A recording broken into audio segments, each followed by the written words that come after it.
Kami menghormati kehadiran-Mu.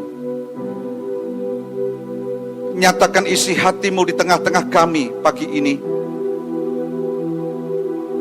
Biar kiranya mata kami memandang bahwa Engkaulah segalanya dalam hidup kami. Kami tahu hari ini Engkau ingin menyatakan isi hati-Mu buat kami. Beberapa menit ke depan nih Tuhan, singkapkan sesuatu buat kami, supaya kami boleh memahami dan kami berjalan dalam rencana-Mu yang sempurna. Bapa, Kau taruh pengurapan-Mu atas setiap kami hari ini, atas hamba-Mu yang ingin menyampaikan isi hati-Mu. Kami percaya ketika firman-Mu disampaikan, semua akan diberkati oleh Tuhan dan nama-Mu dipermuliakan. Dan kami berjanji bahwa segala pujian, hormat, dan kemuliaan kami hanya berikan kepadamu, satu-satunya Allah, junjungan hidup kami, yang kami kenal di dalam nama Tuhan Yesus Kristus. Berkati firman-Mu pagi ini Tuhan, dan kami tidak akan membiarkan iblis mencurinya, dan biarkan firman-Mu tumbuh dan hidup dalam setiap hati kami. Di dalam nama Tuhan Yesus, kami sudah berdoa dan mengucap syukur. Yang percaya berkata, amin. Mari kita beri kemuliaan buat Allah kita, saudaraku.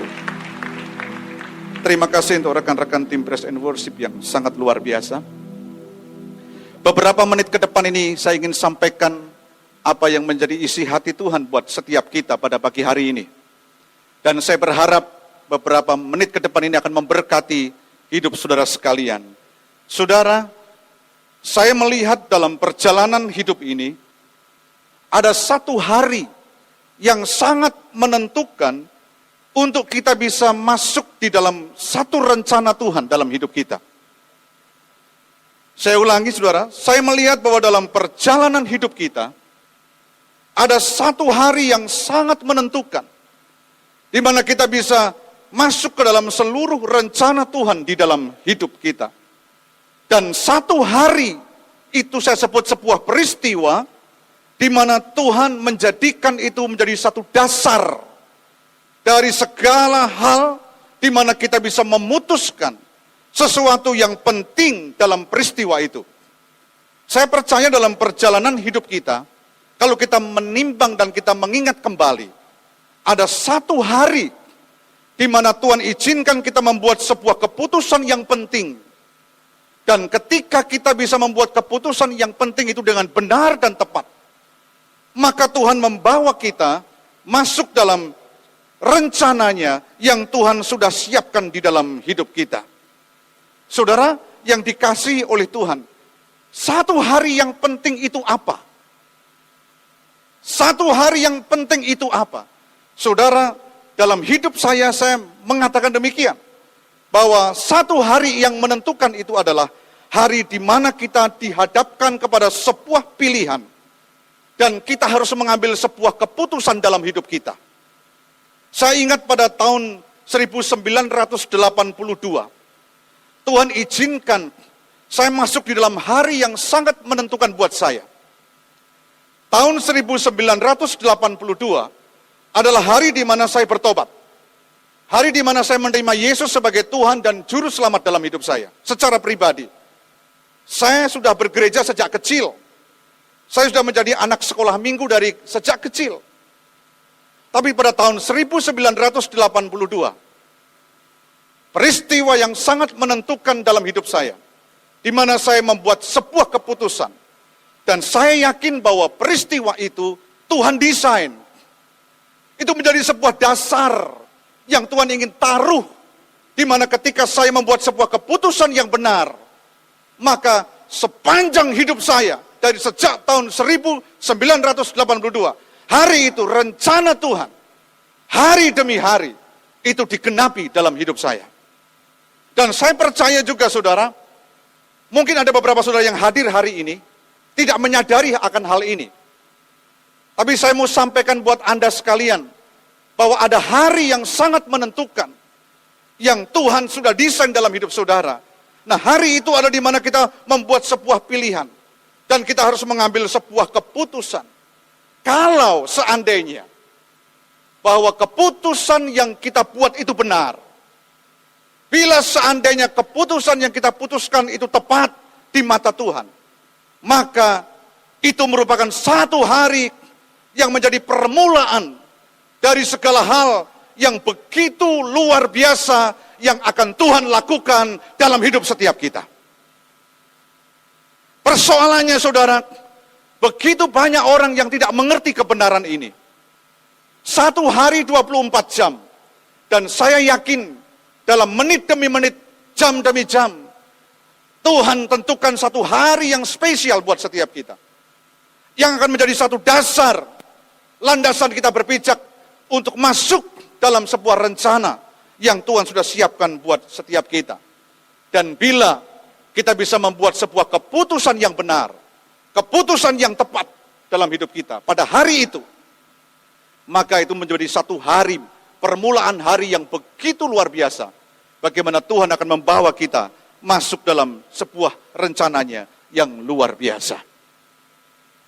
Saudaraku yang dikasih Tuhan, Alkitab mencatat seorang hamba Tuhan yang begitu spektakuler, yang begitu luar biasa.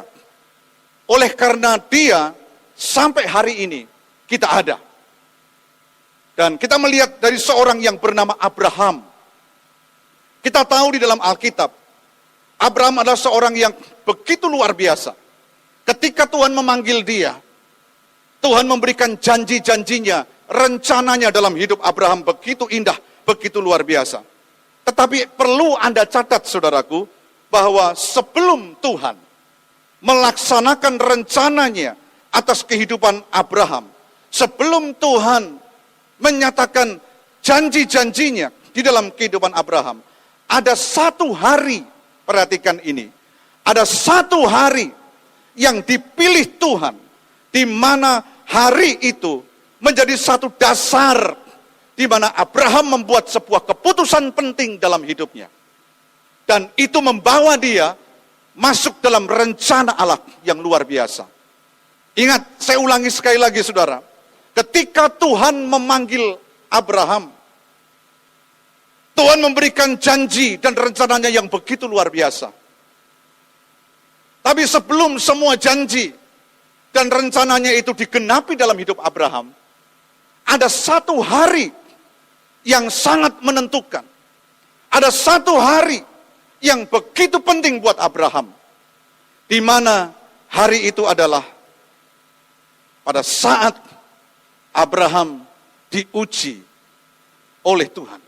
Nah, kita akan melihat salah satu ayat yang begitu memberkati hidup saya ketika hari itu, momen itu, peristiwa itu dialami oleh Abraham dan Abraham membuat sebuah keputusan yang benar.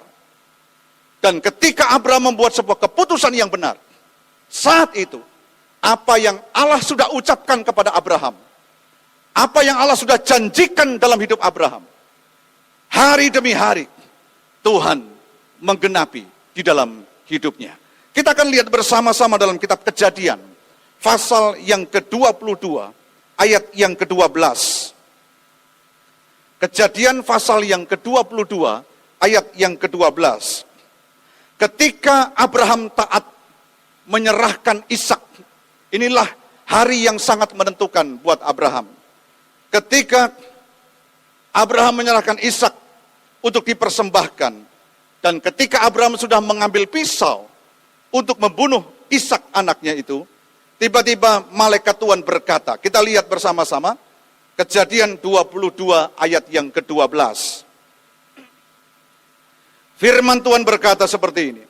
Lalu ia berfirman, jangan bunuh anak itu, dan jangan kau apa-apakan dia. Sebab telah ku ketahui sekarang, bahwa engkau takut akan Allah, dan engkau tidak segan-segan untuk menyerahkan anakmu yang tunggal kepadaku. Perhatikan satu kalimat yang penting dari apa yang dikatakan oleh malaikat Tuhan ini, saudara. Kalimat itu adalah demikian. Sebab telah ku ketahui sekarang. Itu kalimat yang diucapkan oleh Tuhan. Berkata bahwa sebab telah ku ketahui sekarang.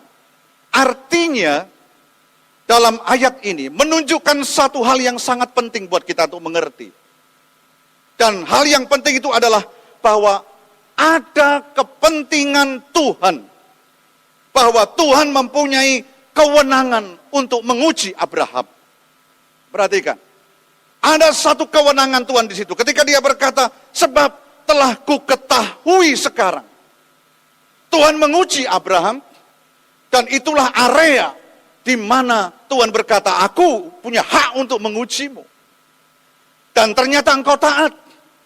Dan telah ku ketahui sekarang bahwa engkau tidak segan-segan menyerahkan anakmu. Saudara, Alkitab mencatat, ketika Tuhan melihat ketaatan Abraham, akhirnya Tuhan tiba pada satu kesimpulan.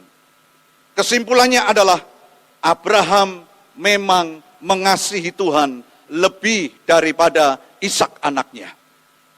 Ini yang menarik buat saya, saudara. Dan ketika Tuhan melihat itu, bahwa Abraham sangat mengasihi Tuhannya lebih daripada Ishak anaknya, apa yang terjadi? Ketika itu Tuhan memutuskan melanjutkan rencananya dalam hidup Abraham. Abraham memiliki respon. Abraham memiliki satu tindakan yang tepat dan yang benar. Saudara, dalam hidup kita, ujian-ujian semacam ini selalu datang. Tapi saya mau perhatikan, saya mau sampaikan kepada Anda, bahwa itu momen-momen yang penting ketika Tuhan menanyakan sebuah keputusan yang harus kita buat dalam hidup ini. Ketika kita mengasihi Tuhan lebih dari semuanya, maka saya percaya Tuhan akan melanjutkan rencananya yang Tuhan sudah taruh dalam hidup setiap kita. Yang percaya katakan amin, saudara. Ini sebuah kebenaran yang sangat simpel, yang sangat sederhana. Tetapi saudara, ketika hari itu datang dalam hidup kita, sanggupkah kita membuat sebuah keputusan yang benar? Sebab ketika Anda membuat keputusan yang benar, maka apa yang Tuhan sudah janjikan dalam hidupmu, apa yang Tuhan sudah rencanakan dalam hidupmu, akan berlanjut, dan Anda akan dibawa masuk lebih dalam rencana yang Tuhan sudah siapkan buat Anda sekalian. Nah saudara, tidak berhenti di sini. Ketika saya mulai merenungkan kisah ini, hati saya diusik dengan sebuah pertanyaan seperti ini, saudara. Ada kekuatan apa di dalam diri Abraham sehingga ia mampu membuat keputusan yang benar? Ini yang pertanyaan yang ada dalam hati saya. Ketika saya membaca firman Tuhan itu, pertanyaan yang muncul dalam hati saya adalah, ada kekuatan apa yang membuat Abraham membuat keputusan yang benar? Dan ternyata ketika saya menyelidiki ini, ada 3 hal yang saya sampaikan buat saudara pagi ini. Dan 3 hal itu harusnya mampu kita lakukan. Dan Abraham bukan manusia yang tidak sama seperti kita. Dia sama seperti kita.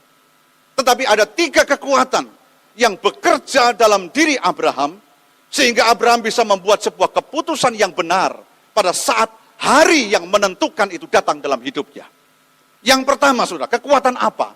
Yang pertama adalah kekuatan mengenali identitas.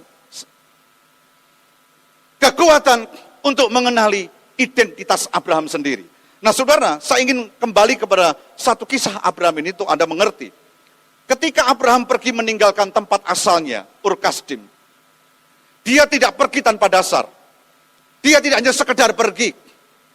Dia tidak pergi tanpa dasar. Sebaliknya, Abraham pergi karena mendapat panggilan yang khusus dari Tuhan. Walaupun saat itu Tuhan belum menunjukkan kemana dia akan pergi. Saudara, saya ulangi. Pada saat Abraham dipanggil Tuhan, pada waktu itu, pergi dari Ur Kasdim, dia pergi ke satu tempat yang belum pernah Tuhan tunjukkan kepadanya. Artinya tidak tahu dia mau pergi kemana. Tetapi yang dia tahu, bahwa Tuhan memanggilnya. Lalu Alkitab berkata, lalu pergilah Abram seperti yang difirmankan Tuhan kepadanya. Catat baik-baik saudara, Abraham atau Abram pergi bukan karena dia sudah tahu tempat yang akan dia tuju. Saya ulangi, Abram pergi bukan karena dia sudah tahu tempat yang ia tuju. Melainkan Abram pergi karena dia tahu bahwa Tuhan yang meminta dia pergi. Ada dua hal yang berbeda. Begitu banyak orang begitu mudah meninggalkan dan pergi ke satu tempat karena dia sudah tahu kemana dia akan pergi. Tetapi Abram pada waktu itu pergi ke tempat yang dia sendiri belum tahu kemana dia pergi. Jadi perginya Abraham bukan karena dia tahu kemana dia pergi. Tapi dia pergi karena dia tahu bahwa Tuhan yang memerintahkan dia pergi. Saudara perhatiin, kalau Anda ketemu orang model begini, dengarkan apa yang saya katakan.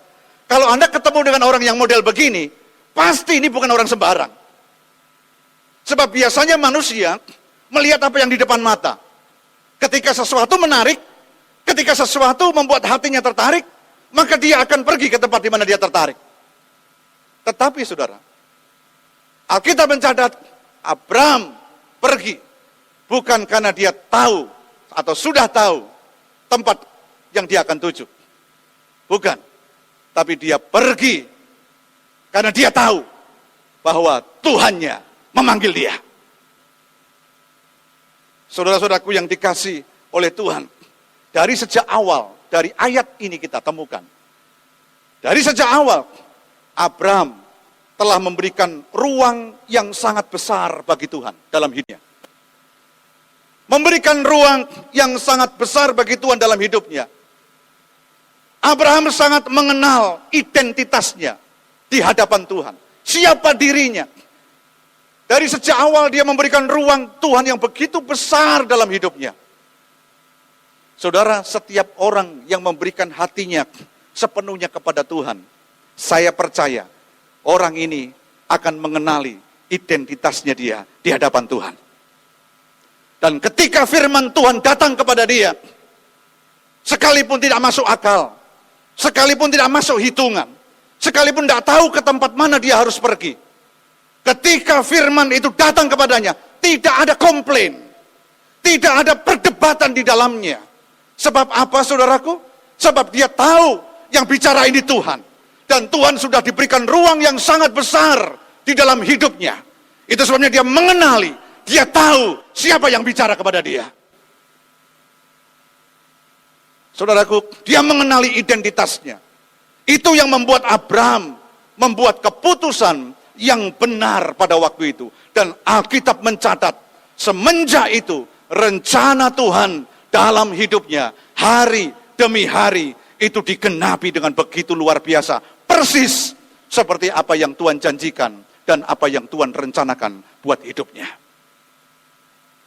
Saudara, mari kita bertanya buat setiap kita masing-masing hari-hari ini. Saya sadar Tuhan panggil saya melayani Tuhan kurang lebih 29 tahun yang lalu. Ada banyak kegagalan-kegagalan yang saya buat. Ada banyak di mana saya gagal membuat sebuah keputusan yang benar. Dan saya harus mulai kembali, bangkit lagi, dan kemudian membangun sebuah keputusan yang benar. Dan selalu belajar, Tapi saya belajar dari Abraham. Seringkali dalam hati saya, ketika firman Tuhan datang dalam hidup saya, kadang-kadang masih ada beberapa hal yang perlu saya pertanyakan. Kenapa harus begitu? Kenapa harus begini? Tapi saya sadar ketika Tuhan ajari saya untuk memberikan ruang yang besar dalam hidup saya untuk Tuhan, memberikan tempat yang jauh lebih besar daripada sebelumnya untuk Tuhan. Saat itu ketika firman Tuhan datang dalam hidup saya, begitu mudahnya saya berkata, yes, saya mau. Saudaraku, itu yang Abraham hidupi. Itu yang Abraham buat. Dia memberikan ruang yang begitu besar buat Allahnya di dalam hidupnya. Dan ketika janji itu datang, dia tahu ini terlalu besar. Rencananya terlalu besar buat hidupnya. Dan dia tidak tahu kemana dia harus pergi. Lalu harus melewati fase yang tidak mudah dalam hidupnya. Seolah-olah dalam perjalanannya janji semakin jauh, semakin jauh, semakin jauh. Dan ketika Tuhan berjanji untuk itu, dan dia lewati dengan hati yang teguh. Kenapa saudara? Karena dia memberikan sebuah ruang yang besar buat Tuhan di dalam hidupnya. Yang setuju katakan amin saudara. Saya percaya ketika Anda dan saya bisa memberikan ruang yang besar buat Tuhan dalam hidup kita. Tidak ada komplain, tidak ada pertanyaan yang terlalu banyak yang kita buat. Sebab dia tidak pernah salah. Tuhan tidak pernah salah dalam hidup kita. Saudaraku yang dikasihi Tuhan, bagi Abraham pada waktu itu, ketika dia membuat keputusan, tidak mudah memang, tetapi bagi Abraham ketika dia memberikan ruang dan tempat yang besar bagi Tuhan, prinsipnya dia berkata begini, apa yang Tuhan firmankan untuk dirinya, pantang dia menolak, namun dia hargai dan dia junjung tinggi di dalam hidupnya. Seorang hamba Tuhan, apa sih yang perlu dijunjung tinggi dalam hidupnya? Satu kali saya berdoa, dengan istri saya berdoa, setiap malam kami berdoa, setiap pagi kami berdoa. Kadang-kadang muncul pertanyaan, apa yang saya kejar? Apa yang saya cari? Saudara, tapi ketika Tuhan berbisik lembut kepada kami, sebenarnya kebanggaan kami, tidak ada hal yang lain. Ketika firman itu datang dalam hidup saya, dan saya tidak menentangnya, saya tidak menolaknya. Dan ketika firman Tuhan datang dalam hidup saya berkata, ya Tuhan saya mau, sekalipun saya tidak tahu apa yang akan terjadi di depan. Dan saya mau menghargai itu. Lebih itu yang saya junjung tinggi. Itu kebanggaan seorang hamba Tuhan sebenarnya. Lebih dari semua yang Tuhan karuniakan yang lain. Bagi saya, harta, uang, dan sebagainya, Tuhan itu akan bisa berikan. Tetapi ketika kita menjunjung tinggi nilai, value, firman Tuhan, apa yang dia katakan, itu jauh lebih mulia. Yang setuju katakan amin, saudara. Jauh lebih mulia. Kekuatan identitas Abraham lah yang membuat Abraham membuat sebuah keputusan yang benar dalam hidupnya. Dan yang kedua, saudara, kekuatan apa yang membuat Abraham bisa membuat keputusan yang benar? Kekuatan untuk mengenali rencana Tuhan atas dirinya. Saudara, orang yang masih samar-samar rencana Tuhan dalam hidupnya, yang belum bisa tangkap betul, selalu dia akan ragu-ragu membuat keputusan. Betul? Amin, saudara? Selalu akan ragu-ragu. Tapi orang yang mengenali rencana Tuhan di dalam hidupnya, dia tahu persis itu. Dia punya kekuatan untuk membuat sebuah keputusan yang benar di dalam hidupnya. Sejak awal, ketika Tuhan memanggil Abraham, Tuhan sudah beberkan semua rencananya. Tuhan sudah beberkan semua janjinya kepada Abraham. Sekalipun, perhatikan ini, dalam kenyataannya, dalam perjalanan hidup Abraham, seolah-olah semua yang dikatakan Tuhan, semua yang dijanjikan Tuhan itu menjauh dari hidupnya. Tapi Alkitab mencatat, walaupun Abraham pernah berbuat salah, tapi dia bangkit, Abraham tetap berjuang untuk tidak goyah. Saudara, ketika kita mengenali rencana Tuhan atas hidup kita, maka itu akan menjadi sebuah kekuatan yang besar dalam hidup kita. Katakan amin, saudara. Itu menjadi kekuatan yang besar dalam hidup kita. Sehingga kita bisa kalahkan semua tantangan. Kita bisa kalahkan semua kesulitan yang kita hadapi di depan. Kita bisa kalahkan semua itu. Saudara, saya berpikir dalam pelayanan saya, ada banyak tantangan-tantangan yang tidak mudah sebenarnya saya lewatin. Mungkin secara manusia, saya tidak sanggup melewatinya. Tidak sanggup. Tetapi saudara, ketika Tuhan menaruh rencananya dalam hidup kami, dan saya dan istri tahu persis rencana Tuhan dalam hidup saya, itu menjadi sebuah kekuatan yang besar untuk kami bisa lewati bersama-sama. Tahun 94, tahun yang tidak mudah buat saya. Pada waktu tahun itu, Tuhan karuniakan anak yang pertama, yang sekarang sedang ada di Jerman, sedang studi. Ketika anak kami baru usia 4 bulan, Tuhan izinkan sebuah hari yang sulit buat saya. Saya waktu itu sebagai seorang pendeta muda. Baru menikah tahun 94. Lalu kemudian akhir 94 kami punya anak, dan kemudian anak kami baru usia kira-kira 4 bulan, 3 bulan. Tuhan izinkan peristiwa yang tidak saya sukai datang dalam hidup saya. Waktu itu, uang saya habis, saudara. Uang kami habis sebelum bulannya habis. Saudara pernah ngalami enggak kalau uang habis sebelum bulan habis? Tidak usah saya tanya, kalau saya tanya pasti Anda angkat tangan semua. Ya. Pernah ngalami itu. Bagi kami berdua, saya dengan istri, tidak makan alias puasa, walaupun terpaksa, ya, itu no problem. Karena buat kami sudah terbiasa begitu. Tapi alangkah mengagetkannya ketika istri saya berkata, "Pak, susunya anak kita habis. Susu kaleng habis." Saudara, hari itu saya berpikir, masakan anak usia 4 bulan, saya biarkan dia puasa.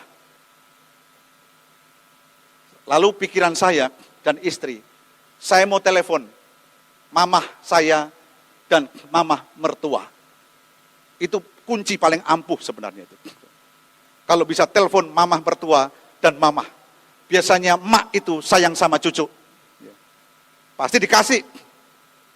Saudara, tapi tiba-tiba ketika kami ingin telepon mereka, Roh Kudus itu berkata lembut sekali. Jangan telepon siapa. Wah, ini susahnya jadi pendeta, saudara. Jangan telepon siapa. Lalu saya nggak telepon, saya mencoba taat.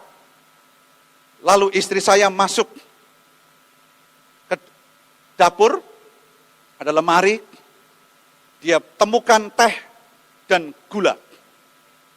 Lalu dia bikin teh manis, dimasukkan di botol susu anak saya, lalu diaduk, diserahkan ke saya. Saya bingung, kok diserahkan ke saya? Ngapain ini? Tiba-tiba muncul ide pendeta karismatik, saudara. Apa idenya? Kalau Tuhan pernah buat air jadi anggur, hari ini teh jadi susu. Dosa enggak, saudara? Enggak ada yang salah. Betul, saudara, saya lakukan. Sambil menangis kami berdua, saya dengan istri. Lalu saya pegang itu botol susu yang isinya teh manis.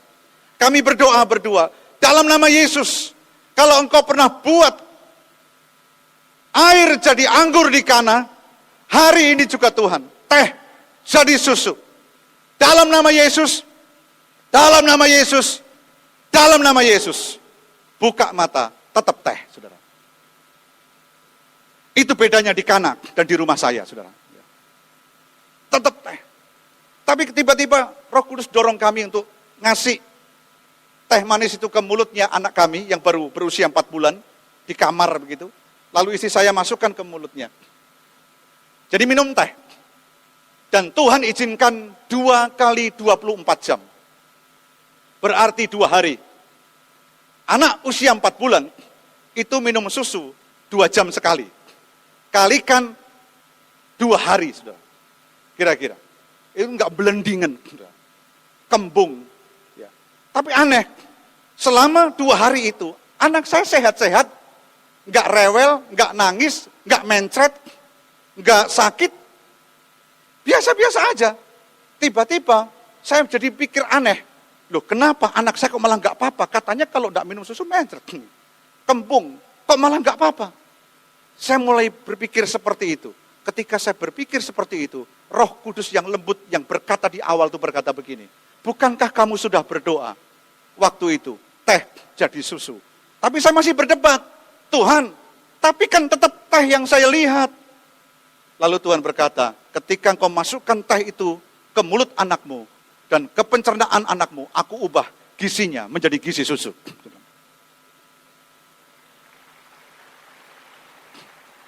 Saudara, itu peristiwa yang tidak pernah kami lupakan, saya dengan istri. Tahun 94, bahkan kami berdua sepakat untuk menjadikan sebuah tanda ilahi yang Tuhan taruh dalam hati kami untuk melayani Tuhan. Tidak berhenti sampai di situ, saudara. Hari yang kedua, hari yang ketiga, datang suami istri, bawa mobil, masuk ke rumah saya di halaman, lalu kemudian dia terkopoh-kopoh bawa amplop. Amplopnya tebel. Pada tahun 1994, itu bisa buat makan 3 bulan. Tebel. Lalu dengan terkopoh-kopoh, dia turun, dan dia kasihkan, Pak David, ini ada berkat. Tapi maafin saya ya, maafin saya bingung. Ini kasih amplop tebel, kok minta maaf? Saya tunggu kalimat berikutnya. Dan saudara, kalimat berikutnya begini. Pak David, maaf, sebenarnya 2 hari yang lalu, saya sudah digerakkan Tuhan.